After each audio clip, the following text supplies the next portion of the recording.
एकादशी व्रत का सबसे पहला नियम है कि आप जिस दिन व्रत करो उसके एक दिन पहले भक्ति का संचार इस हृदय में करो। भक्ति का संचार इस हृदय में कर लीजिए। जिस दिन आप व्रत करो, जैसे एकादशी का व्रत कर रहे हो तो दशमी के दिन शाम का समय जब आवे, रात्रि जब होने लगे, शाम का समय आवे और रात्रि का आप जब भोजन ग्रहण करो तो उस भोजन में कोई ऐसा पदार्थ ग्रहण मत करिए जिस पदार्थ के कारण आपकी एकादशी बिगड़ जाए।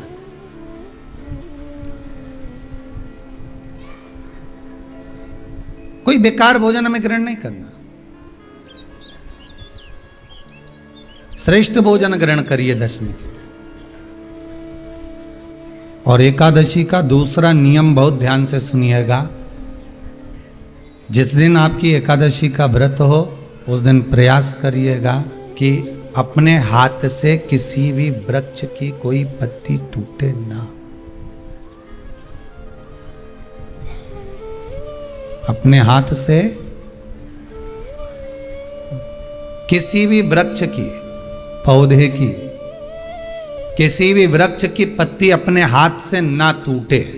बहुत ध्यान दीजिएगा महाराज। एकादशी का ये दूसरा नियम है कि अपने हाथ से किसी पौधे की, किसी वृक्ष की, किसी डाली की कोई पत्ती टूटे ना, कोई पत्ती ना टूटे, इसका प्रयास करिए।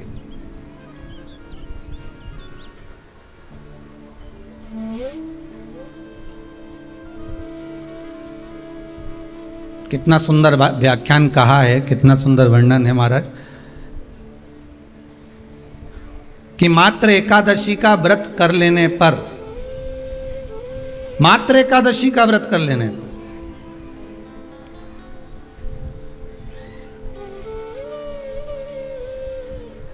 जो पूर्व में किया गया हमारा पाप कर्म है, हमने किसी जीव की हत्या करी है, हमने किसी को कष्ट प्रदान करा है, हमने किसी को अपशब्द कहा है, हमने किसी को ताने दिए, हमने किसी को आड़ा टेढ़ा कहा है, हमने किसी को गालियां दे दी है, मात्र एकादशी का व्रत ही कर लेने पर ये सारे जो दोष हैं वो समाप्त हो जाते।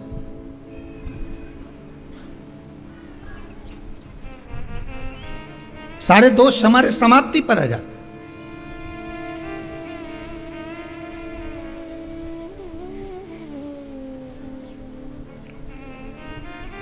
अब एक विचार करिएगा थोड़ा सा अपने मन में, अपने चित्त में, अपनी वृत्ति में एक बात उतारिएगा। एक अपने मन में एक बात को उतार कर रखिएगा कि आप अपने पाप को, अपने पाप कर्म को जिस दिन छिन्न करने वाले हो, समाप्त करने वाले हो, अपने पाप को आप जिस दिन समाप्ति पर लेकर जा रहे हो तो उसके एक दिन पहले आपको प्रसन्नता होना चाहिए कि नहीं होना चाहिए कि कल मेरा पाप कटने वाला है, कल मेरा पाप समाप्त होने वाला है। जो मैंने पाप कर्म करा है वो समाप्त होगा, जो मैंने पाप कर्म करा है वो कल समाप्त हो जाएगा। तो एक दिन पहले आपके चेहरे पर प्रसन्नता हो कि ना हो?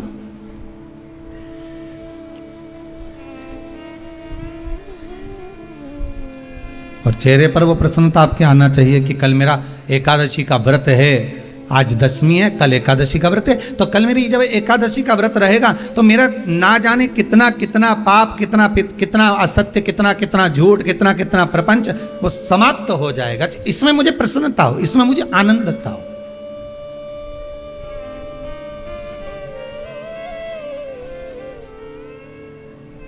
तो क्या कहा गया कि प्रयास करिएगा कि एकादशी के दिन कोई वृक्ष की, कोई डाली की, कोई कोपल की कोई पत्ती ना तोड़ी जाए। क्यों? तो कहा अगर उस पत्ती को हम तोड़ देते हैं, वृक्ष की पत्ती को या क्यारे में लगी हुई कोई डाली की पत्ती को हम तोड़ देते हैं तो एकादशी का पुण्य फल प्राप्त नहीं होता, एकादशी का कोई फल हमारे खाते में नहीं जाता, पुण्य फल प्राप्त। अब फिर भले तुम चाहे तुमने मोरधन खाया हो, चाहे तुमने फिर चिप्स खाई हो, चाहे तुमने फिर व्रत का कितना ही सामान खा गए हो और तुमने सोचा कि आज मेरी एकादशी है, तो फिर उसका कोई फल प्राप्त नहीं है, उसका कोई सुख प्राप्त नहीं है आपको, फिर उसका कोई आनंद प्राप्त नहीं है आपको, फिर उसमें कोई आनंद की अनुभूति आपको नहीं मिल रही।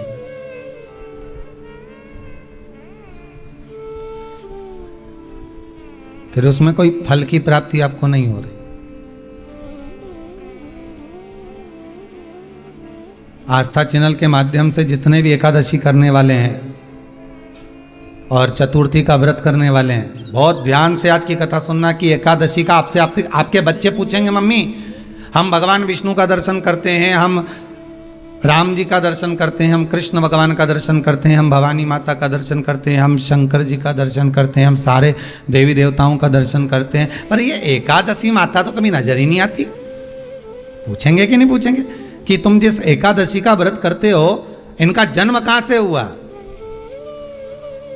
कहां जन्मी थी? एकादशी की जन्मस्थली कहां है?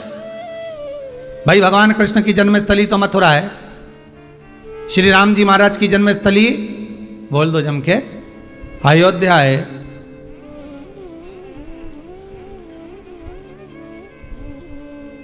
कोई आपसे पूछ ले कि एकादशी की जन्मस्थली कहाँ है, तो आधे लोग तो बाल खुजाने में लग जाएंगे कि एकादशी आखिर पैदा कहाँ हुई थी, जन्म कहाँ लिया था, इसका जन्म हुआ कहाँ था, कहाँ जन्मी थी ये?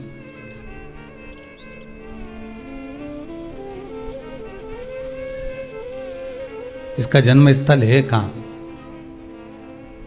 और अगर मान लो जन्म स्थल एकादशी का है,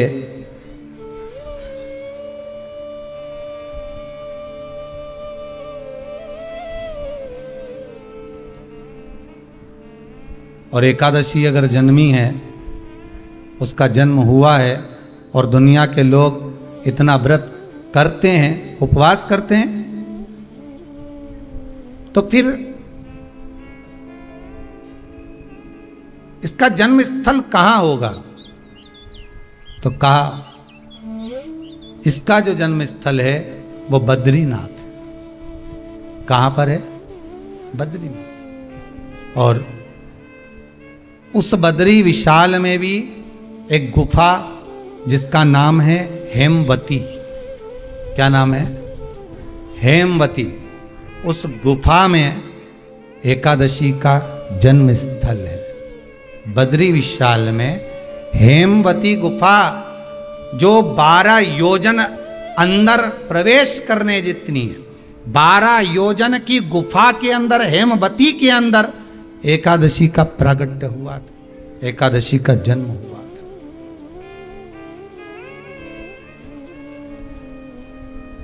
अब तो बता सकते हो ना कि कोई पूछे कि राम जी का जन्म अयोध्या में हुआ, भगवान कृष्ण का जन्म मथुरा में हुआ, और कोई पूछ ले आपका जन्म कहाँ हुआ था, अपन कह सकते ना सीहोर में हुआ हमारा।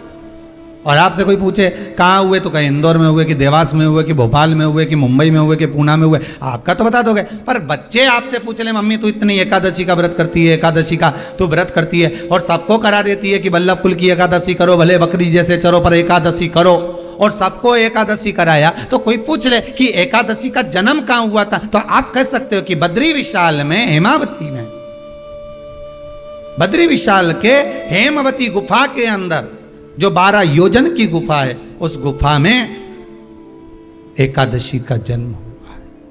कब हुआ?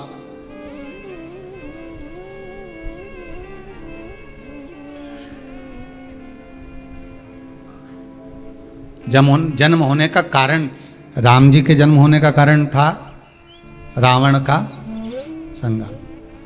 भगवान कृष्ण के जन्म होने का कारण था कंस का संहार। नरसिंह भगवान के जन्म होने का कारण, प्रकट होने का कारण था हिरण्यकशिपु का संहार।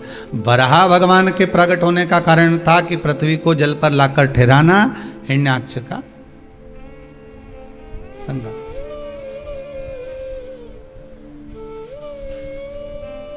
तो फिर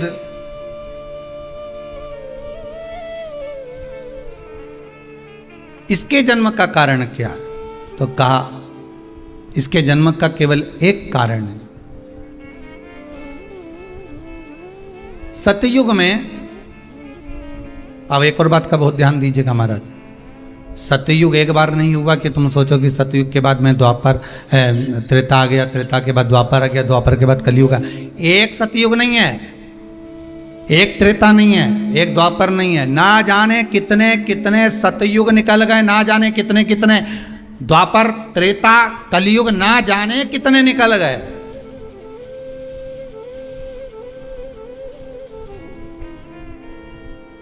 और आप और हम जैसे भी इस पृथ्वी पर ना जाने कितने, अरे जम के तो बोलो, निकल गए। पृथ्वी वहीं की वहीं है, जिस मकान में रहते हो वो मकान भी वहीं की वहीं है।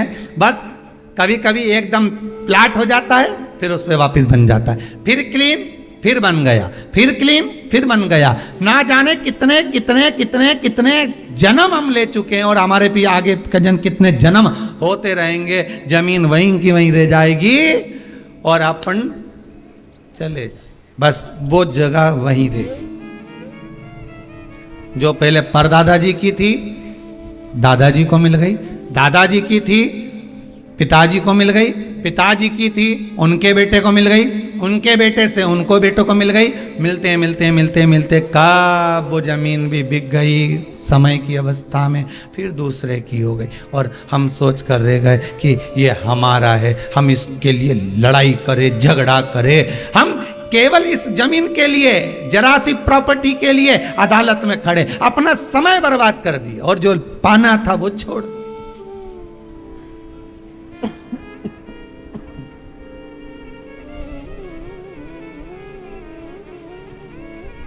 जो पाना था वो छोड़ दिया हमने।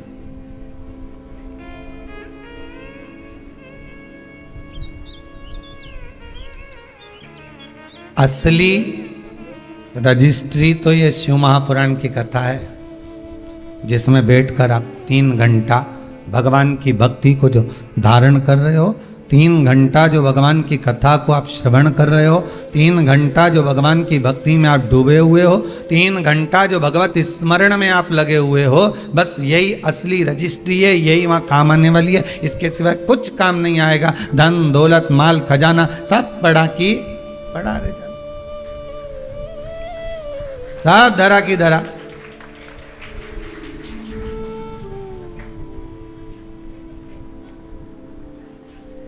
रह गया। वो एक लाइन आप लोग स्मरण करते होंगे, सज धज के जिस दिन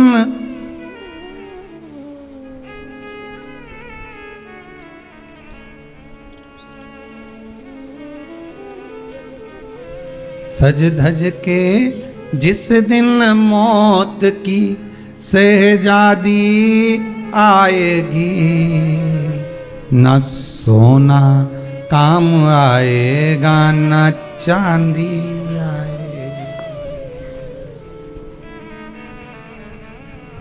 अलमारी में धरा की धरा रह जाएगा, लॉकर में पड़ा की पड़ा रह जाएगा। लॉकर में पड़ा की पड़ा है, अलमारी में धरा की धरा है। कपड़े भी सारे घड़ी बने की बने रहे, कपड़े भी धरे की धरे रह गए और सब पड़ा रह गया। कि छोटा सा तू कितने बड़े अरमान हैं तेरे, मट्टी का तू सोने जैसे मान है तेरे। मट्टी की काया एक दिन मट्टी मिल जाएगी, न सोना काम आएगा न चांदी आएगी, न सोना काम आएगा न चांदी आएगी। सज धज के जिस दिन मौत की सहजादी आएगी, ना सोना काम आएगा ना चांदी आएगी, ना सोना काम आएगा ना चांदी। सब पड़ा रह जाएगा, धरा की धरा रह जाएगा, सब पड़ा की पड़ा रह गया, जीव चला गया। झगड़ा करा, लड़ाई करी, विवाद करा, खूब झगड़े पर मिला क्या? इतनी सी जमीन है, इतनी।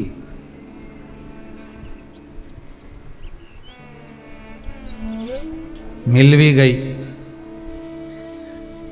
हो गया, मान लो तुमको मिल गई लड़ाई झगड़ा में। यहां तो शिव महापुराण की कथा कहती है कि माता पिता के आशीर्वाद से बड़ी दुनिया में कोई प्रॉपर्टी नहीं है।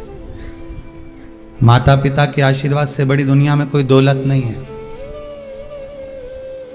कि जिस घर में माँ बाप की इज्जत नहीं होती, उस घर में देखना कभी बरकत नहीं होती। सही प्रॉपर्टी, सही जमीन, सही जायदाद, सही धन, सही दौलत, सही संपदा तो माता पिता का आशीर्वाद है।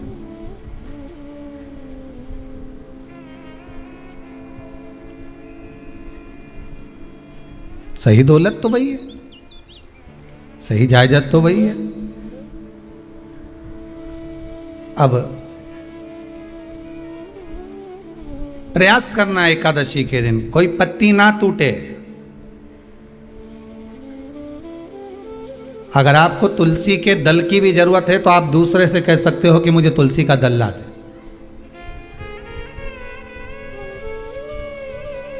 पर मेरे हाथ से मैं किसी को कष्ट ना दूं। कितने तपबल से एकादशी की उत्पत्ति हुई है, कितने तपबल से। महाराज सतयुग एक नहीं आया, ना जाने कितने सतयुग आ गए। द्वापर एक नहीं आया, ना जाने कितने द्वापर। त्रेता एक नहीं, ना जाने कितने त्रेता। कलयुग ना जाने कितने हुए, और अपने जैसे भी ना जाने कितने। तो कभी कभी तुम अहंकार भी मत करना। अपने भीतर यह अभिमान नहीं आना चाहिए कि आपके बराबर कोई दान नहीं कर सकता। किसी के भीतर यह अहंकार ना आए कि हमारे बराबर कोई ये नहीं कर सकता, हमारे बराबर ये कोई बोल नहीं सकता, हमारे बराबर ये कोई होड़ नहीं कर सकता। नहीं नहीं, अहंकार को छोड़ दो।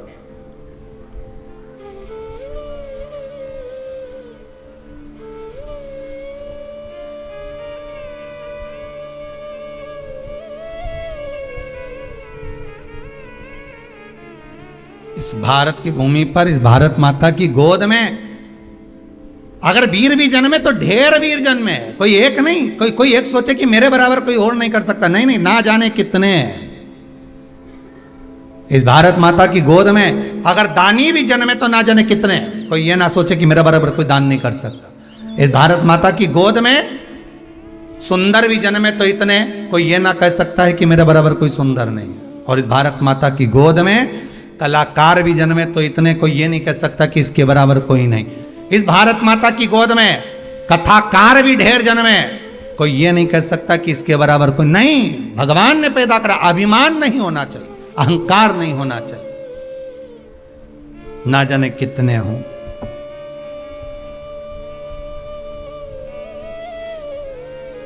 ना जाने कितने।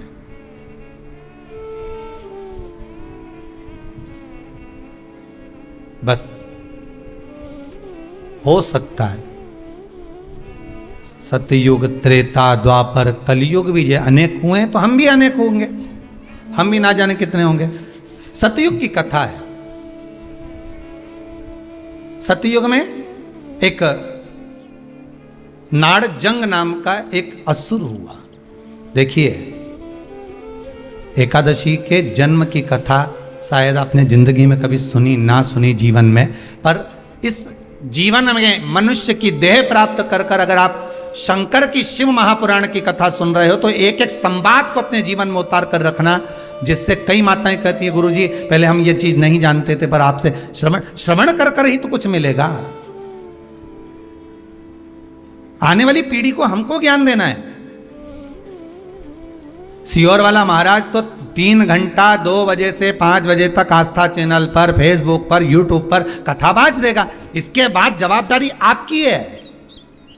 कथा सुनने के बाद जवाबदारी आपकी है कि आपके बच्चों को शाम को भोजन कराते समय, आप रात्रि को अपनी बहन से बात करते समय, आप रात्रि को अपने रिश्तेदारों से बात करते समय उनसे भी प्रश्न कर सकते हो। क्यों आज तूने कथा सुनी थी? आज अपने एकादशी के जन्म की कथा सुनी कि एकादशी कब पैदा हुई, एकादशी का जन्म कब हुआ, कौन सी जगह पर जन्मी थी। अपने को मालूम था कि राम जी कहाँ जन्मे, अपने को मालूम था भगवान कृष्ण कहाँ जन्मे, अपने को मालूम था नरसिंह भगवान कहाँ जन्मे, पर अपने को एकादशी का जन्म कहाँ हुआ यह नहीं मालूम था।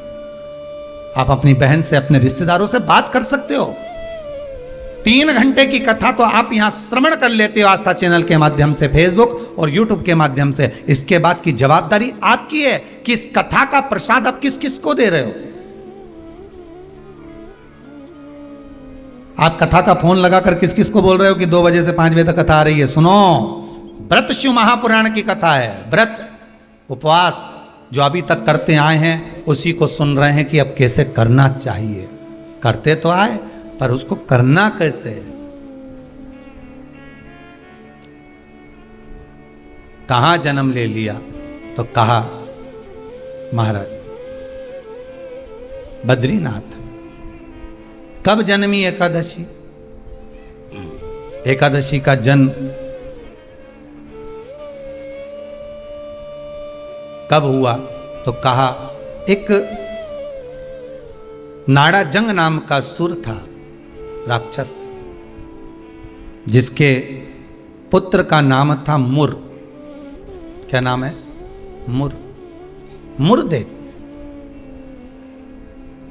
ये मुरदैत्य इतना विशालकाय था, इतना विशालकाय था, रहने वाला चंद्रावती नगर का था। कौन से नगर में रह रहा था? चंद्रावती नगर। बड़ा विशालकाय।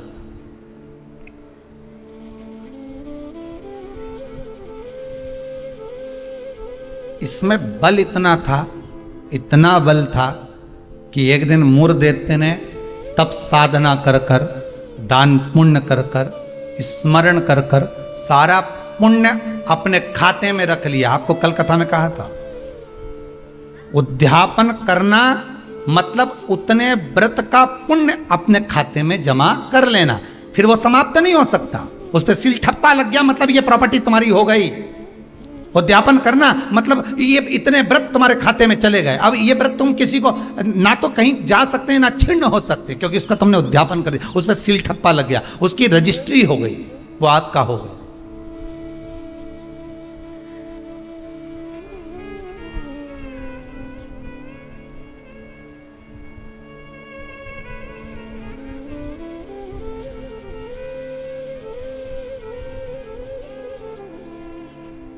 अब मुरदैत्य बड़ा उपद्री था, बड़ा उपद्री, इतना उपद्री, पर साथ में वो दान भी बहुत करता था, साथ में वो पुण्य भी बहुत करता था, सत्कर्म बहुत करता था।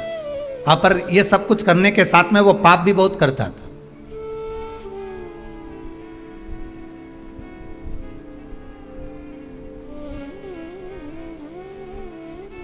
बहुत पाप करता था, पुण्य के साथ में पाप भी बहुत करता।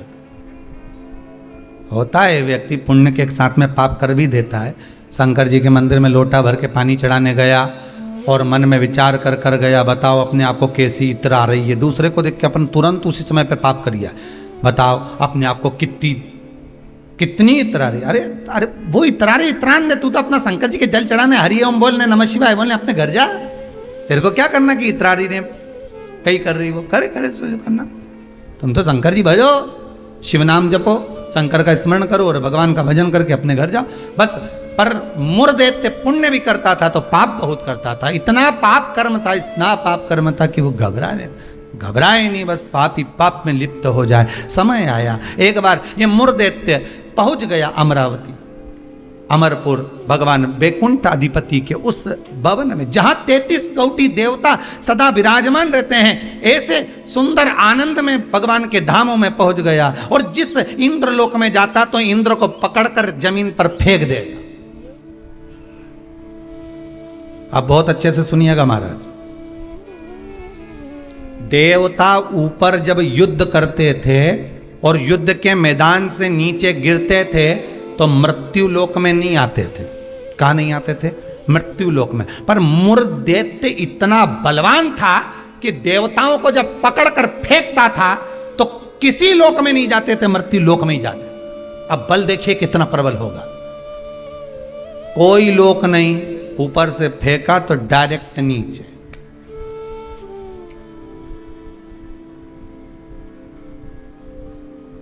सीधे नीचे।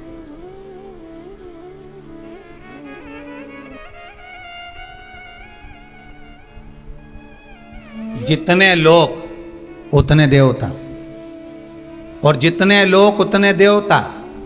अब इसने सोचा इतने सारे देवताओं को अलग अलग गिराने कब तक जाऊंगा, तो इसने क्या करा, आज चढ़ गया सारे लोकों पर और लोकों पे चढ़कर जो नृत्य करना प्रारंभ करा, जम जम के नाचना, तो सारे लोक हिलने लगे और जितने उसमें 33 कोटि देवता रह रहे थे सब मृत्यु लोक में गिर गए। अब सारे लोक में किसका राज्य हो गया? जम के बोलिए जरा, उस मुर दैत्य का। सारे लोग खाली, मुर दैत्य का राज्य। सारे देवता इकट्ठे होकर शंकर भगवान के पास में गए, क्योंकि मृत्यु लोक में आ गए तो मृत्यु लोक में कहां जाएंगे? आपको पहले भी कथा में कहा, मृत्यु लोक में जन्म हुआ है आपका। आप पृथ्वी पर जन्मे हो और मृत्यु लोक में जन्म लेने के बाद अगर आप मन में सोचो कि हम शंकर की आराधना क्यों कर रहे हैं, अरे मृत्यु लोक में जन्म लेने के बाद शंकर की आराधना ही मूल है, शिव की आराधना ही जरूरी है।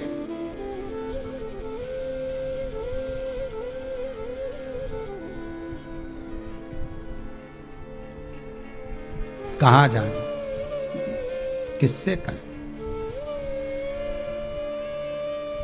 वैकुंठ लोक के अधिपति भगवान विष्णु, ब्रह्मलोक के अधिपति भगवान ब्रह्मा, इंद्रलोक के अधिपति इंद्र, यमलोक के अधिपति यम, मृत्यु लोक के अधिपति महादेव है, भगवान शिव है।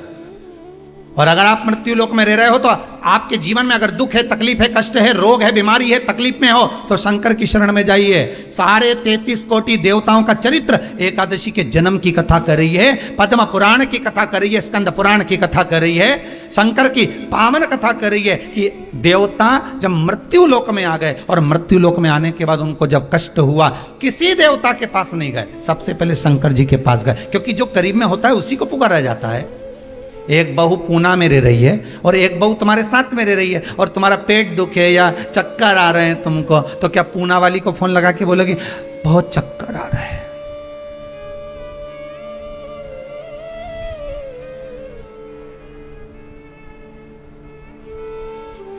पूना वाली आएगी?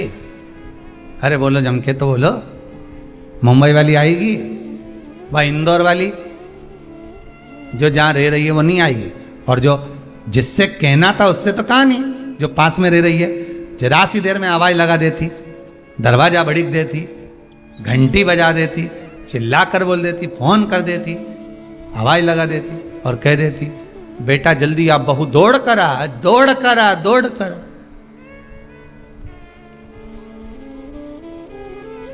बोलो आती कि नहीं आती? कितना भी झगड़ा हो, कितनी भी लड़ाई हो गई हो, तो भी किसी को तकलीफ में है तो ऐसी कोई बहू नहीं होती जो दौड़ कर ना आए। तकलीफ में होगी, भले कितना भी झगड़ा कराओ, कितनी भी लड़ाई करी हो, कितना भी विवाद हो, दौड़ के आ गए और आई तुरंत। क्या हो गया मम्मी? बस मेरे को चक्कर आ रहा है। अब तुमने पूना वाली को बुलाया, इंदौर वाली के बुलाया, बड़नगर वाली के बुलाया, ने पीपर ठौन वाली के बुलाया, ने नीमच वाली के बुलाया, सब क्या बुलाया तुमने, पर तुमने उसको नहीं बुलाया जो पास में थी।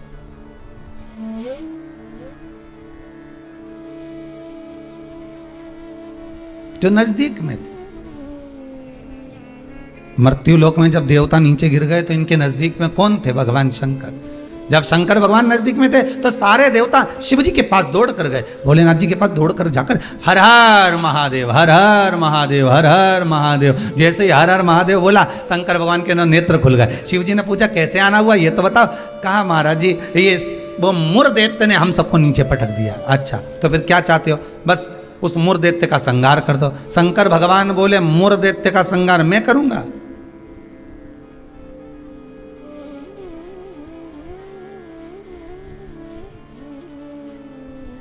मैं नहीं कर सकता। क्यों?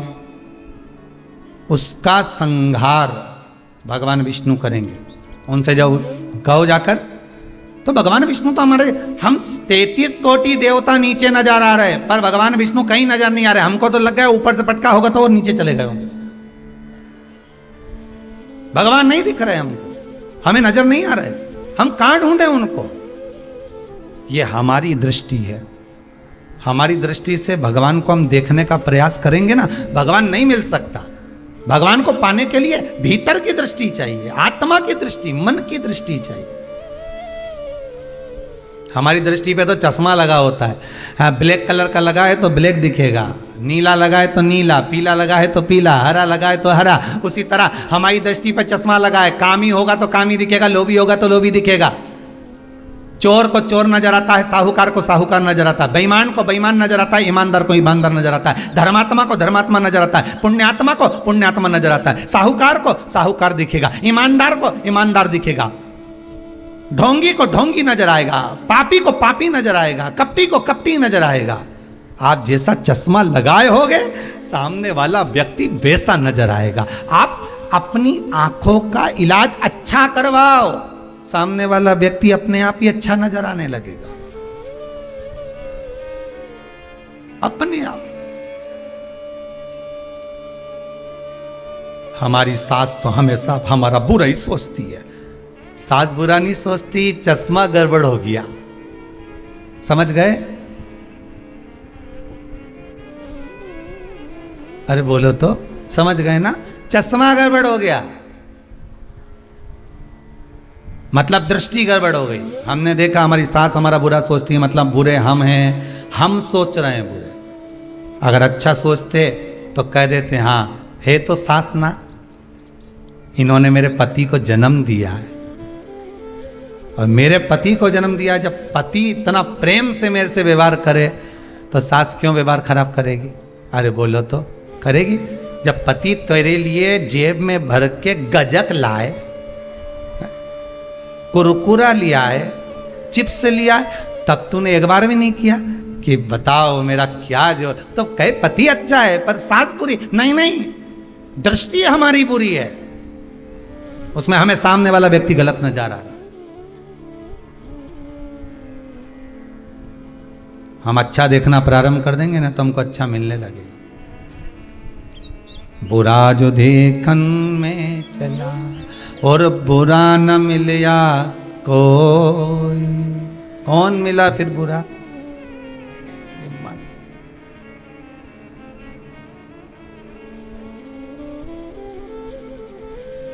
इस मन को बुरा था। मैं नहीं मार सकता मुर्दैत्य को, भगवान विष्णु मारेंगे। भगवान विष्णु कहाँ मिलेंगे? क्षीर सागर में शयन कर रहे हैं, जाइए। सारे देवता पहुंच गए क्षीर सागर। प्रभु कृपा करिए। भगवान विष्णु ने पूछा क्या हुआ? वो मुर्दैत्य ने आक्रमण कर रखा है, सबको उठा उठा के पटक दिया, एक भी नहीं बचा, सारे लोग खाली पड़े। अच्छा फिर मां कौन बैठा? तो क्या मुर्दैत्य बैठा अकेला? हाँ।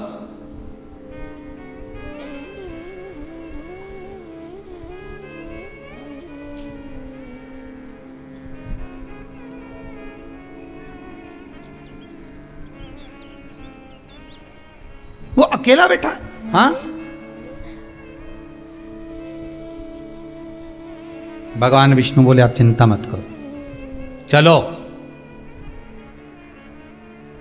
चलो हमारे साथ। चंद्रावती नगर पर सारे 33 कोटि देवता आक्रमण कर दो। शंकर भगवान तो मुस्कुराने लगे। एक मुर्दैत्य के लिए 33 कोटि देवता अपना अपना लोक छोड़कर आ रहे हैं युद्ध करने के। विचार करिएगा जरा। एक व्यक्ति की हस्ती मिटाने में, एक व्यक्ति की हस्ती मिटाने में ना जाने कितने लग जाते हैं नीचे गिराने में, ना जाने कितने।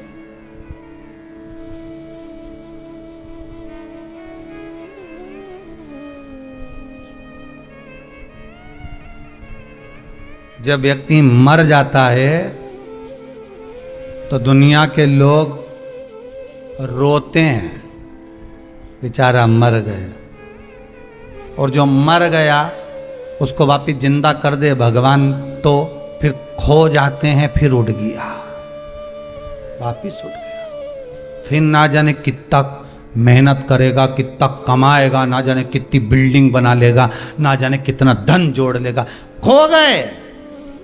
मरा तो रो गए। संसार का नियम है। एक व्यक्ति की मूर्धदेवते की मात्र हस्ती को मिटाने के लिए सारे आ गए, पर 33 कोटि देवता 15 मिनट नहीं लगे मूर्धदेवते को। 15 मिनट में मूर्धदेवते ने सारे देवताओं को हिला दिया, भाग गए। सारे 33 कोटि देवता भाग गए। तब भगवान विष्णु अकेले युद्ध के मैदान में थे, अकेले युद्ध के। और अकेले भगवान विष्णु जब युद्ध के मैदान में युद्ध प्रारंभ करा, भगवान ने उठाया सुदर्शन चक्र और भगवान ने उठाकर सुदर्शन चक्र को फेंका। मूर्धदेवते के जितने जितने असुर थे, जितने राक्षस थे, सबका संहार करने के लिए फेंका।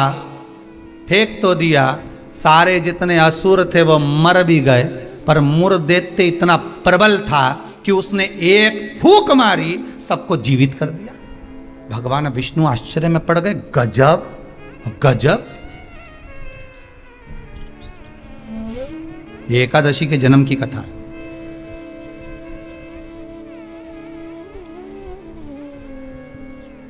गजब हो गया, इतने सारे मरे और एक क्षण में भगवान ने तो सुदर्शन फेंका ने, सब घूम के गया ने, सबके मार के आया। उनके तो 1 घंटा, आधा घंटा, 15 मिनट, 10 मिनट, 5 मिनट लगे होंगे। इसने तो एक फूंक मारी, जो यहां से चालू करा, हैप्पी बर्थडे टू यू, एक फूंक में ही सब निपटा दिया। ले, सब जाग गया, सब। जैसे वो 11 साल हुए तो लोग 11 मोमबत्ती जला। हमारे यहाँ तो कहीं नियम नहीं है, हिंदू धर्म के शास्त्र के अनुसार ये नियम नहीं है कि मोमबत्ती को बुझाओ कि दिया बुझाओ। हमारे यहाँ तो जन्मदिन मनाओ तो दिया जलाओ। और पहले बात तो जन्मदिन मनाओ तो पहले सोच के मनाओ कि 14 साल के हो गए, मतलब भगवान के करीब जाते जा रहे हैं, करीब। 35 साल के हो गए, मतलब 36वें में लग गए, उसकी ओर करीब पहुंच गए। जैसे जैसे उम्र बढ़ती जा रही, तुम तो केक काट रहे हो, ऊपर तो नगाड़े बज रहे हैं, भेरू आने वाला है, ऊपर नगाड़े बज रहे हैं। 68 का हो गया, गांव के लोग जन्मदिन मना रहे, ऊपर कह रहे तैयारी कर लो रे, थोड़ा और बचा है, आने वाला है।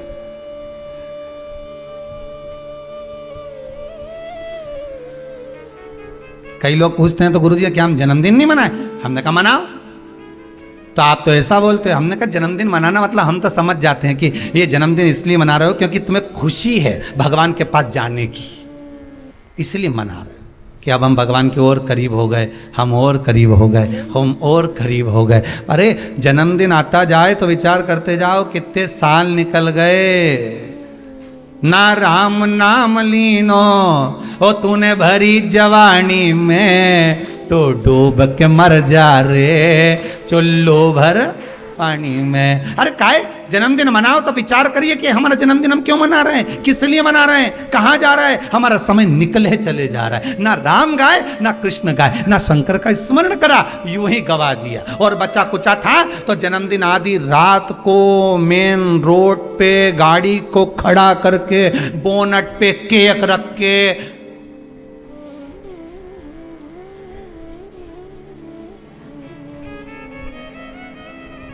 तो बेचारा इतना अच्छा व्यक्ति का जन्मदिन रोड पे मना रहे जैसे बेचारा अनाथ है रे, इका कोई नहीं बापड़े का।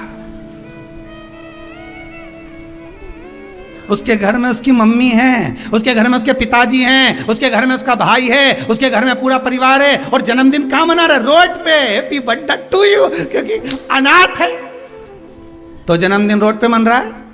अगर अनाथ नहीं होता तो जन्मदिन उसके माता पिता को खड़े रखकर मनाते हैं कि इस माता ने जन्म दिया है तेरे जैसे बेस्ट फ्रेंड को, इसको जन्म दिया है, इस माता ने मेरे दोस्तों को जन्म दिया। खुश होते कि माता पिता ने जन्म दिया। सबसे पहले जन्मदिन पर अगर पूजन करना है तो माता पिता के गले में माला पहनाओ कि इनने तुम्हें जन्म दिया है, तुम्हारे जैसा व्यक्ति इसने पैदा किया है, तुम्हारे जैसे जीव को इसने जन्म दिया है। तुम्हें जो दोस्त मिला, तुम्हें जो फ्रेंड मिला, जो तुम्हें, समझ गए,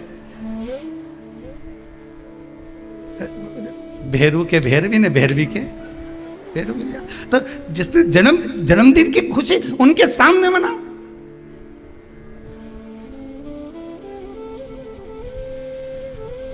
चले गए रोड पे, गाड़ी खड़ी कर ली, केक काट लिया, आधी रात को बम फटाका फोड़ लिया, बस। क्या मतलब? वो अनाथ नहीं है, वो अनाथ नहीं है। उसके सिर पर उसके माता पिता का हाथ।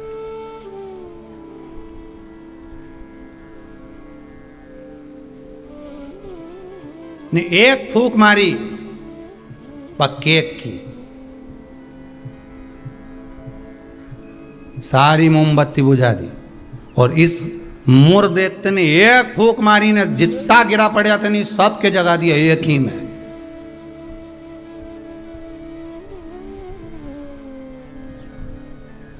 मेरे को तो लगे वो कहीं कहीं का बाबा जोगी और नहीं हो, नहीं जिसके यहाँ झाड़ा लगवाने लोग जाए, एक फूंक मार दो उठी क्या। तो ये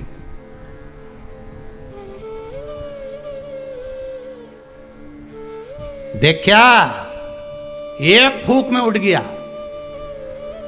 तो जो उठा उससे पूछा कितना समय से बीमार पड़ा था ने? महाराज जी ने एक फूंक मारी ने उठ गया।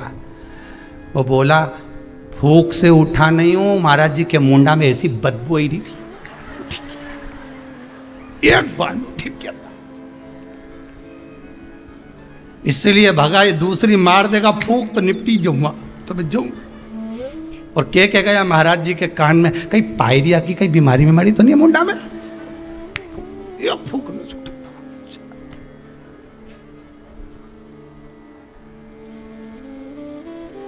अब अभी महाराज जी ने उसको मारी थी, अब महाराज जी खुद के मार के देखो, फूक।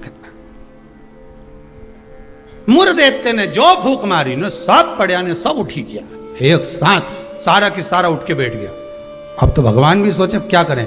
भगवान ने सुदर्शन को वापस लिया, गदा का प्रहार करा। गदा युद्ध हजारों वर्ष तक चला मुर्देत्य के साथ, 1000 वर्ष तक गदा युद्ध चला है भगवान विष्णु का।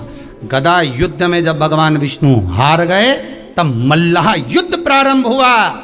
कहते हैं हजारों वर्ष निकल गए, 10, 20, 25, 50 हजार वर्ष केवल मल्लाह युद्ध में निकल गए भगवान विष्णु के, तो भी नहीं हारा। आखिरी में भगवान विष्णु की हापड़ी थोड़ी ऊंची, भगवान विष्णु को लगा कि ये हार नहीं रहा। भगवान विष्णु थक गए, क्योंकि ये मुर्देत्य तो पत्थर जैसा था और मेरे नारायण कमल जैसे कोमल थे।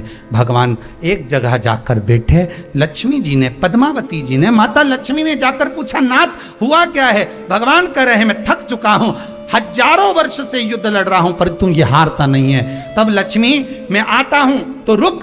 लक्ष्मी जी को क्षीर सागर में रोका और भगवान नारायण दौड़ कर गए बद्री विशाल। हेमवती गुफा में प्रवेश कर गए। 12 योजन की उस गुफा में मेरे भगवान प्रवेश कर गए। जाकर मेरे नारायण सो गए, क्योंकि इतने थक चुके थे।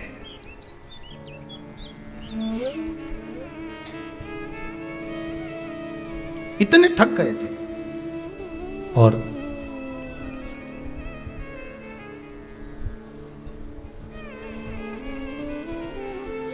इतने थक गए भगवान, इतने थक गए, सो गए। मुर्देत्य भगवान के पीछे पीछे दौड़ कर आया कि आखिर ये जा कहां रहे हैं। ये जा कहाँ रहे? मूर्धेत्य ने विचार करा, आज भगवान भाग कर कहाँ जा रहे हैं मुझसे? केवल वो काल्यावन को देखकर भगवान युद्ध का मैदान छोड़कर नहीं भागे थे, यहाँ मूर्धेत्य को देखकर भी भगवान युद्ध का मैदान छोड़कर भागे थे। भगवान का नाम था रणछोड़ राय। कहाँ जा रहे हैं, किस जगह जा रहे? चले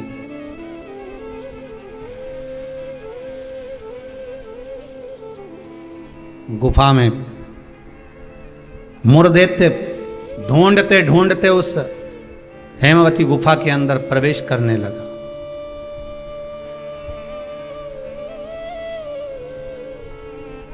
वहां पर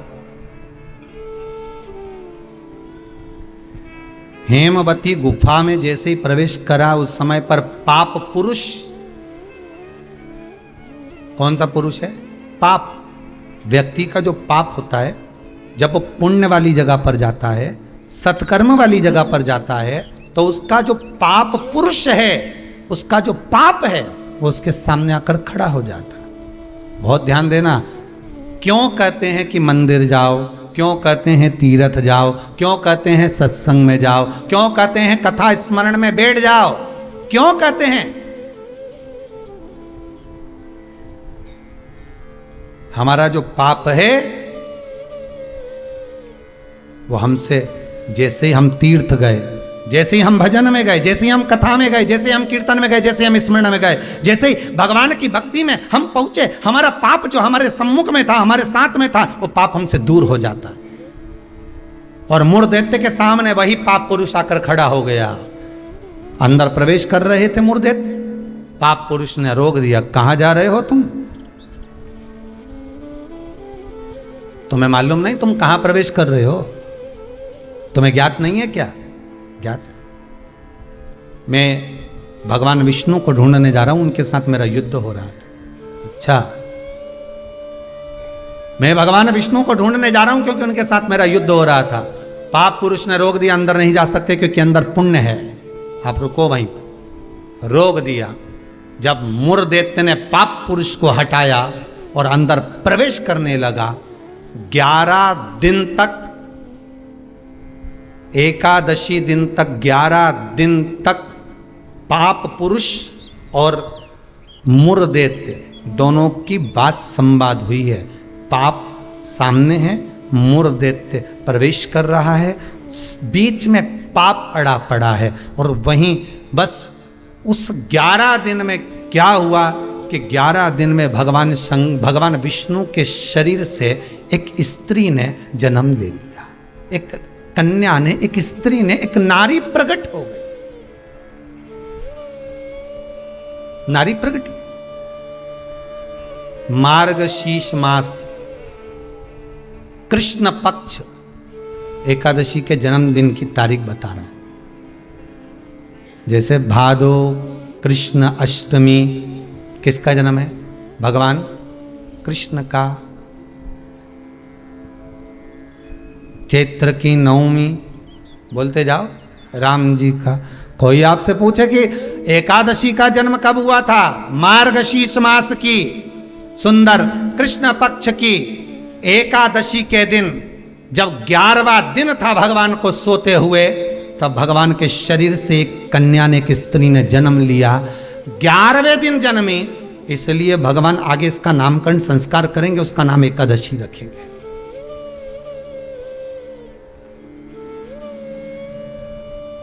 इसी को कहते उत्पत्ति एकादशी, उत्पन्ना एकादशी। प्रकट हो, आप पुरुष ने देखा कि कोई कन्या आ रही, बड़ी सुंदर है, बड़ी सरल, बड़ी अच्छी दिख रही है। और पाप पुरुष ने देखा इतनी सुंदर कन्या, इतना सुंदर उसका स्वरूप।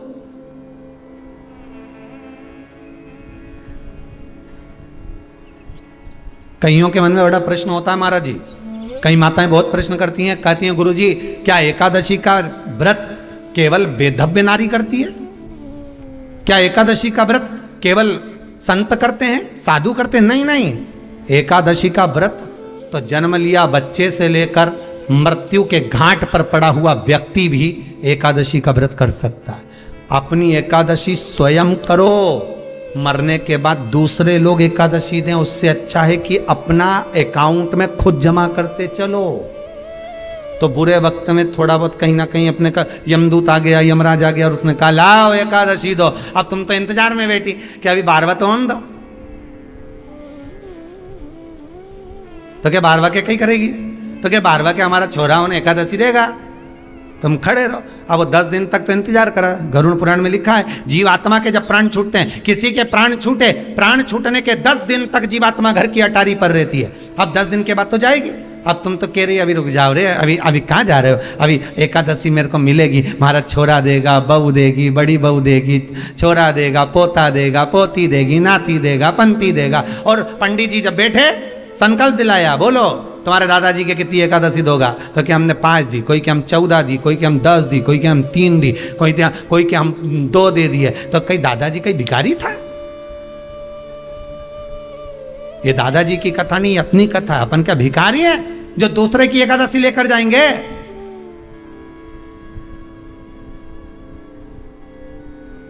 अपन अपनी एकादशी खुद करो, स्वयं एकादशी करो, फिर कहूंगा भले बकरी जैसे चरो, पर एकादशी कर। स्वयं अपने लिए एकादशी करो। जिस समय पर जाएं तो इंतजार नहीं करना पड़े कि रुक जाए, बारवा तो होने दे, अभी एकादशी पंडित जी संकल्प छुड़ाएगा ना जब मिले। नहीं हम तो अब भी ले के जाए। तो क्या ले चल, मैंने तो खूब करी, पूरा साल की एकादशी करी, तुझे क्या ही मालूम रहे ये हमारा? चल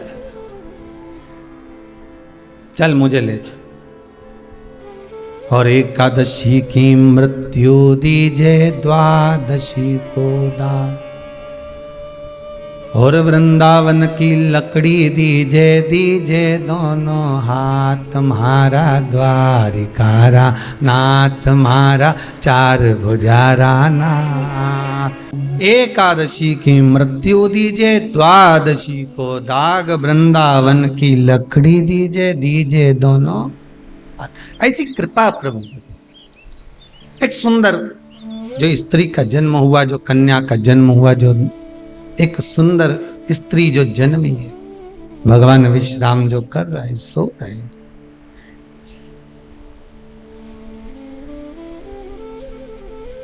प्रकट हो गई।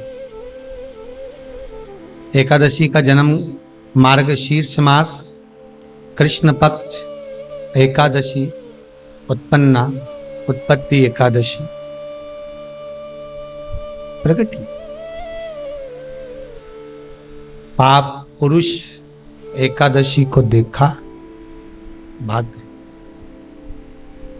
कितना सुंदर व्याख्यान वर्णन है, जरा ध्यान दीजिएगा कि मात्र एकादशी का दर्शन ही पाप पुरुष ने करा और वो भी भाग गए।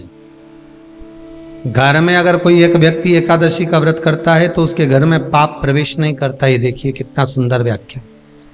पाप पुरुष भाग। मुरदैत्य सामने खड़ा था। जैसे ही सुंदर स्त्री को देखा, मुरदैत्य ने हाथ आगे बढ़ाया। इतने में एकादशी माता ने तुरंत जो हाथ का धक्का दिया कि मुरदैत्य ने जैसे देवताओं को नीचे पटका था, वैसे ही मुरदैत्य भी भूमि पर गिर पड़ा। बहुत ध्यान देना, अगर आप किसी को नीचे गिरा रहे हो तो अपनी भी तैयारी पूरी कर कर रखना कि तुम भी कहीं ना कहीं नीचे गिरोगे, आज नहीं तो कल। आप किसी के लिए खड्डा खोद रहे हो, तैयारी रख कर रखना, एक दिन आपके लिए भी तैयार होता है। घर में एक बूढ़े पिताजी रहते थे, तो पत्नी ने कहा तुम्हारे पिताजी बहुत खांसते हैं, बच्चों को पढ़ने में तकलीफ होती है, एक काम करो इनको माली के कमरे में ठहरा दो, चौकीदार वाले। चौकीदार के कमरे में पिताजी को? हाँ। फिर रोटी वोटी भोजन वोजन क्या करेंगे? मैं यहाँ से सब भेज दूंगी, तुम चिंता मत करो। पिताजी को चौकीदार के कमरे में ठहराओ, एक घंटी लगा दो, पिताजी घंटी बजाएंगे, मैं यहाँ से सामान भेज दूंगी। ठीक है। पिताजी से बेटे ने कहा पापा, बाबूजी, आप पीछे के कमरे में ठहर जाओगे क्या चौकीदार वाले? हाँ बेटा, मुझे तो सोना है, कहीं पर भी सो जाऊं, उसमें क्या दिक्कत? हाथ जोड़ के पिताजी आपसे हाथ जोड़ता हूं, आप इस मकान में अंदर कभी मत आना, आप बाहर रहो। ठीक है बेटा, अगर आप बोल रहे हो तो मुझे कोई दिक्कत नहीं है, ठीक है। एक घंटी लगा देता हूं, बजा देना, पानी ले आएगी बहू, भोजन ले आएगी, नाश्ता ले आएगी, चाय ले आएगी, ठीक।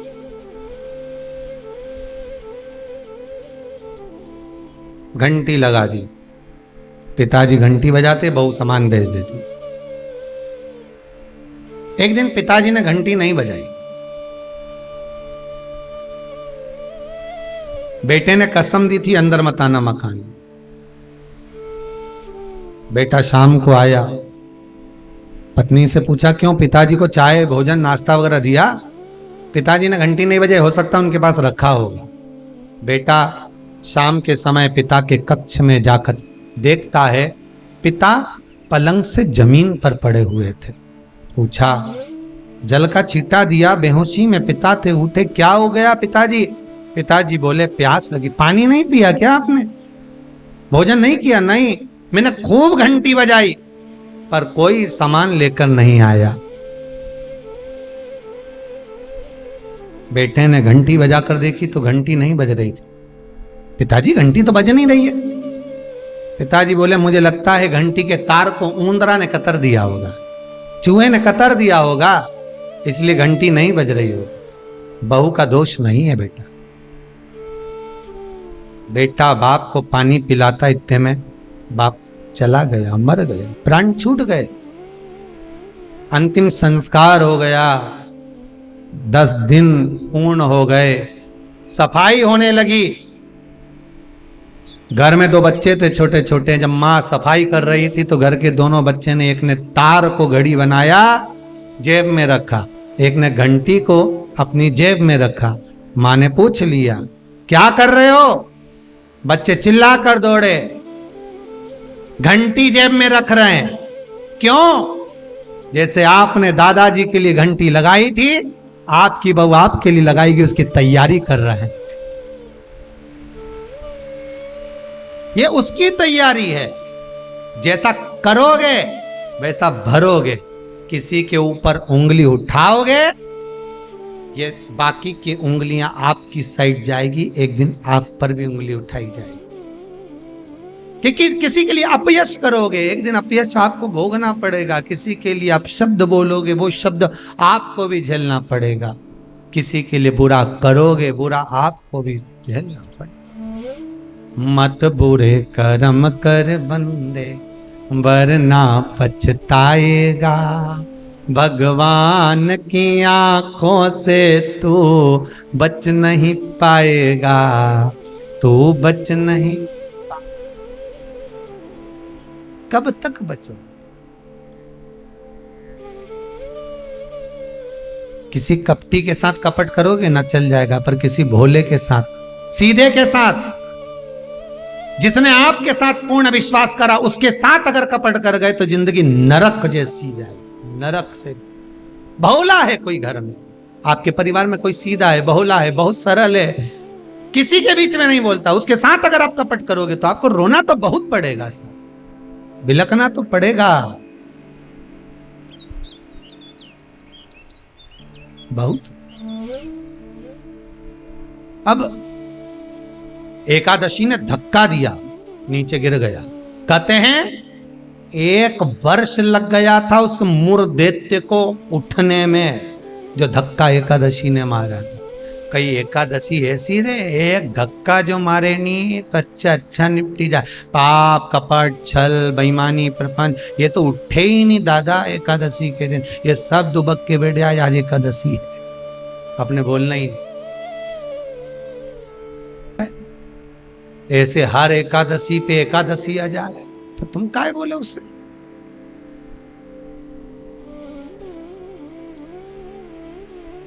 और फिर वो आंखों दिखाए जम के, समझ लेना एकादशी माता गुस्से में। तो क्यों बोलने जाओ तुम उसको? जो धक्का दिया उठा ही नहीं, उठा फिर आया झगड़ा करने के लिए। एकादशी ने जो पछाड़ा, कहते हैं सिर के इतने टुकड़े हो गए थे कि बीनना भी मुश्किल थे, मुर्दे थे, प्राण छूट गए। पाप पुरुष सामने आकर खड़ा हो गया। फिर आया एकादशी ने तो केवल अपने केश का एक भाग हवा में उड़ाया, इतने में तो पाप पुरुष भागा, भगवान के पास जाकर उठाया। उठो उठो प्रभु, बहुत देर सो लिया, उठ जाओ जरा जल्दी उठ जाओ। भगवान बोले तू कौन है? मैं पाप पुरुष, पाप हूं मैं, तो तूने मुझे क्यों जगाया? ये एकादशी तो मुझे परेशान करके रखी है। घर घर में लोग एकादशी करे और मुझे प्रवेश नहीं करने दे। अब तुम बताओ क्या करूं? भगवान ने कहा चिंता मत कर, अन्न के अंदर जाकर बैठ जा। एकादशी के दिन जो अन्न खाएगा बस पाप पुरुष उसी में प्रवेश कर जाएगा। पाप पुरुष उसी में प्रवेश करेगा, तू अन्न के अंदर जाकर बैठ जा। ठीक है, मैं अन्न के अंदर जा।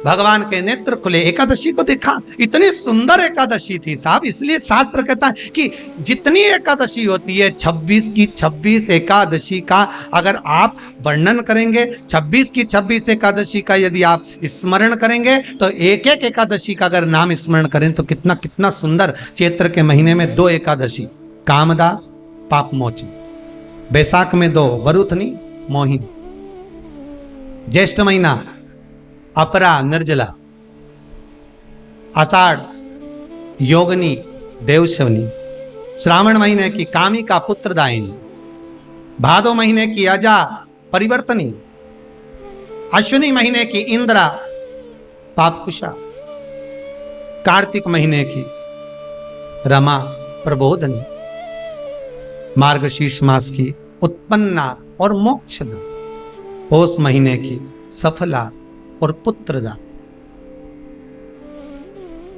माघ महीने की परतिला और जया, फागुन महीने की विजया और आमल की एकादशी, अधिक मास की पद्मनी और परमा। कितने सुंदर नाम है। अब इस नाम से पहचान करो, निर्जला, कितनी सुंदर नाम। अब नाम इतना सुंदर है तो एकादशी कितनी सुंदर होगी। अब एकादशी इतनी सुंदर होगी तो जिस दिन तुम व्रत करोगी एकादशी का, तो तुम कितनी सुंदर होगी। मतलब भगवान कितने प्रेम से स्वीकारेगा कि इसका हृदय कितना सुंदर है। ऊपर की सुंदरता मत देखो साहब, व्रत करने से भीतर की सुंदरता। अब पहले कथा में कहा कि क्रीम की चमक 15 दिन रहती है, अच्छे कर्म की चमक जिंदगी भर रहती है। कर्म की चमक देखना है हमें, क्रीम की नहीं।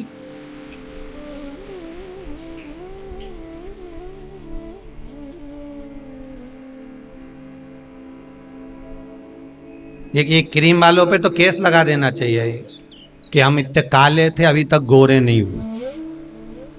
50,000 रुपए की पूरी क्रीम पोत ली, जैसे कि जैसे ही है। 50,000 तुम लगाओ, 1 लाख वापिस लिया। हमने 50,000 की क्रीम लगाई, तुमने लिखा था उसमें एकदम सुंदर हो जाओगे, गोरे हो जाओगे। और टीवी पे तो फोटो ऐसा दिखाओ 1 मिनट में बस यूं ही लगाए नहीं गोरी हो जाए। और हम तो पूरी सालों लगाते लगाते हो गए नहीं अभी तक, जैसा कि जैसा ये जैसा कि जैसे ही रिया, कहीं अंतर ही नहीं आया। तो बताओ, तुम बताओ गोरा कब होंगे? तो क्रीम वाले भी कह देंगे रे हमने तो शिव पुराण सुनी थी, बाहर की चमक से हमें कोई मतलब नहीं। हमने तो शिव पुराण में सुना था कि भीतर की चमक चाहिए। क्या करे बाहर की चमक का? ये चमक, ये दमक, फुल्ल बन में महक, सब कुछ सरकार तुम ऐसे है। अभी बाहर की चमक का करोगे क्या? 2 तरह का पार्लर होता है, ब्यूटी पार्लर 2 तरह का। एक आपके घर के बाहर भी होगा, जहां जहां आप रहते हो ना, जिस शहर में रहते हो, जो कथा सुन रहे हो टीवी पे, आस्था पर या मोबाइल पे सुन रहे हो, जिस मोहल्ले में कॉलोनी में रहते हो वहां लिखा रहता होगा ब्यूटी पार्लर। अब उस पार्लर में और एक पार्लर ये भी है शिव पुराण का, बस अंतर इतना, उस पार्लर में लड़की का श्रृंगार होता है, बाहर का श्रृंगार होता है जिससे पति बीत जाता है, और इस शिव महापुराण के पार्लर में आत्मा का श्रृंगार होता है जिससे महादेव रीत जाता है। पार्लर यह भी है, पार्लर वो भी है, वो बाहर का है, ये भीतर का, इसमें आत्मा का श्रृंगार हो। अब आज तुम लोग जब कथा सुन के उठो ना और कहीं जाओ और कोई तुमसे पूछे कहां गई थी, दिखी नहीं, तो कहना पार्लर में बैठी थी। तो क्या बता, 90 साल की, 80 साल की और पार्लर में बैठी? हाँ, बस अंतर एक ही है उस पार्लर में, उस पार्लर में। जो वो बाहर वाला पार्लर होता है ना, तो वो ऐसी ककड़ी धर के बिठा दे, एक जैसी पोत, और यहाँ कुछ नहीं धर के बिठाए। इस पार्लर में जो बैठे हो ना शिव महापुराण के, इसमें कुछ धरने की जरूरत नहीं है। यहाँ तो मन परमात्मा के चरणों में धर दो, बस इतना चाहिए। और भगवान जो श्रृंगार करेगा उसके आगे दुनिया का कोई श्रृंगार नहीं हो सकता, सब ठीक है। परमात्मा के श्रृंगार के आगे कोई श्रृंगार नहीं हो सकता। तेरी रचना इतनी सुंदर तो कितना सुंदर, जरा विचार कर, कितना सुंदर रचा है सृष्टि को जिस प्रभु ने, वही ये सृष्टि चला। जो वृक्ष हमने लगाया पहले, जो पेड़ हमने लगाया पहले, उसी का फल अब हम पा रहे हैं। रचा है सृष्टि को जिस प्रभु ने, वही ये सृष्टि चला रहे। अच्छा है सृष्टि को जिस प्रभु ने, वही ये सृष्टि चला रहे। जो पेड़ हमने लगाया पहले अच्छे कर्म का, उसी का फल अब जो बोया था वो अब आम का पेड़ बड़ा हो गया, तुम बढ़िया तोड़ तोड़ के खाओ, मना नहीं, पर लगाया था तो खा रहे हो है। और जिसने बमूल का लगाया तो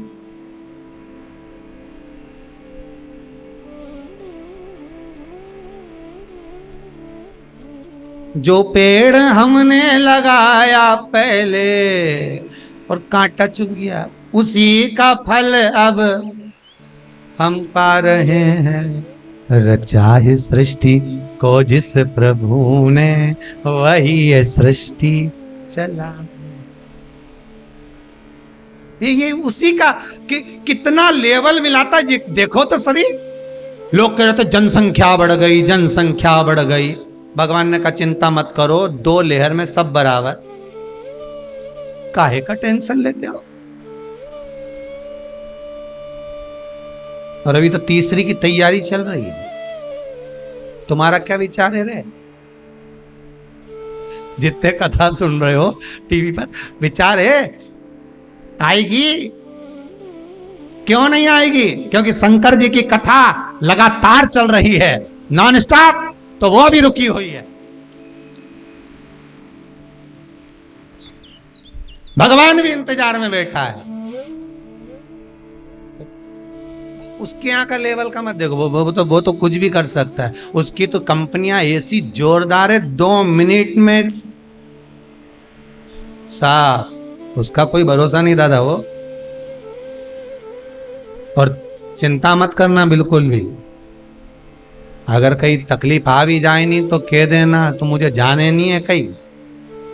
शिव पुराण सुनी है पूरी 1 साल की, एक नहीं छोड़ी। महाराज बापड़ा बाज बाज के थकी गया, पर मेरा कान नहीं थकिया। पलंग पे सोच पर एक नहीं छोड़ी हो। ए यमराज से कहते ना हमारे पल्ले तो पड़ना मत ही, बिल्कुल। बगल में रही नहीं बिमला भाई, वे एक दिन की नहीं सुनी, मारी बत्तल की उकेले मारे छोड़ी जा, यमराज से भी कहते ना नीट जाऊं जा। कथा सुनी मैंने, कहा जाऊंगी?